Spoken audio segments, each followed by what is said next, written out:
akan menjelaskan materi mengenai kurs valuta asing. Kurs merupakan harga atau nilai mata uang suatu negara yang diukur dengan mata uang luar negeri ketika berbelanja atau membeli barang di luar negeri. Intinya, kurs merupakan nilai tukar, sedangkan valuta asing merupakan nilai mata uang negara lain.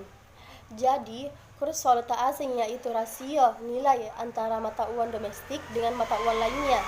Atau dengan kata lain, kurs menunjukkan perbandingan nilai antara dua mata uang yang berbeda.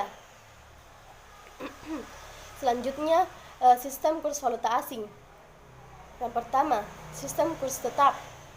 Sistem kurs tetap merupakan sebuah kondisi di nilai tukar mata uang domestik ditentukan oleh pemerintah, sehingga pemerintah melakukan berbagai langkah dan kebijakan untuk mengatur nilai mata uang pada harga tertentu.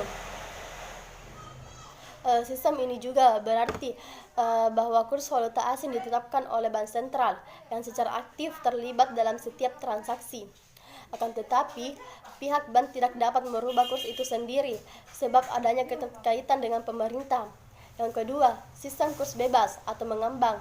Sistem kurs bebas merupakan sistem kurs itu sendiri dari suatu permintaan dan penawaran dari mata uang asing, sehingga pemerintah tidak ikut campur dalam menentukan kurs mata uang yang akan ditukar.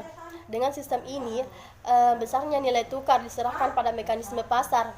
Tinggi dan rendahnya mata uang ditentukan oleh tingkat permintaan dan penawaran pada mata uang itu sendiri. Yang ketiga, sistem kurs mengambang terkendali atau sistem terkontrol. Sistem terkendali merupakan sistem di mana pemerintah dan pasar sama-sama memiliki kebebasan dalam menentukan nilai tukar mata uang, sehingga nilai tukar dapat bergerak bebas, naik atau turun. Guna pemerintah di sini untuk menghindari gejolak yang tajam. Fungsi valuta asing. Yang pertama, alat tukar dan pembayaran internasional. Tentu saja, ini kurs valuta asing sebagai alat tukar internasional. Valuta asing digunakan sebagai alat dalam melakukan tukar-menukar barang atau jasa dengan negara lain. Contohnya, Indonesia yang mengimpor barang elektronik dari Tiongkok, maka orang Tiongkok harus dibayar dengan dolar. 2. Alat pengendali kurs. Kurs mata uang suatu negara seringkali mengalami pergolakan.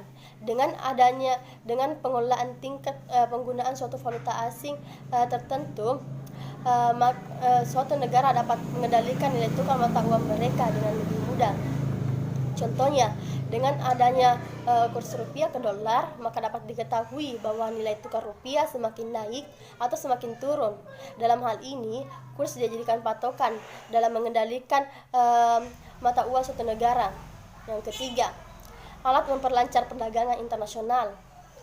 Dengan adanya nilai tukar, kurs valuta asing, setiap negara di seluruh penjuru dunia dapat melakukan jual beli tanpa terkendala pada mata uang masing-masing.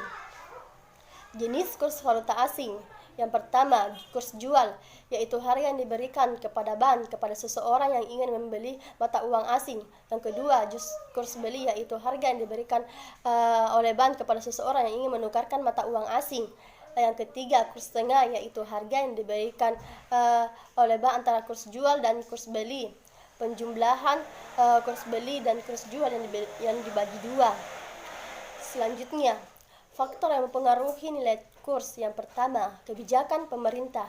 Berbagai kebijakan yang dibuat pemerintah suatu negara akan berpengaruh pada nilai tukar mata uang di negara tersebut. Kebijakan tersebut akan berfungsi sebagai alat kontrol untuk menghindari berbagai hambatan dalam nilai tukar mata uang asing.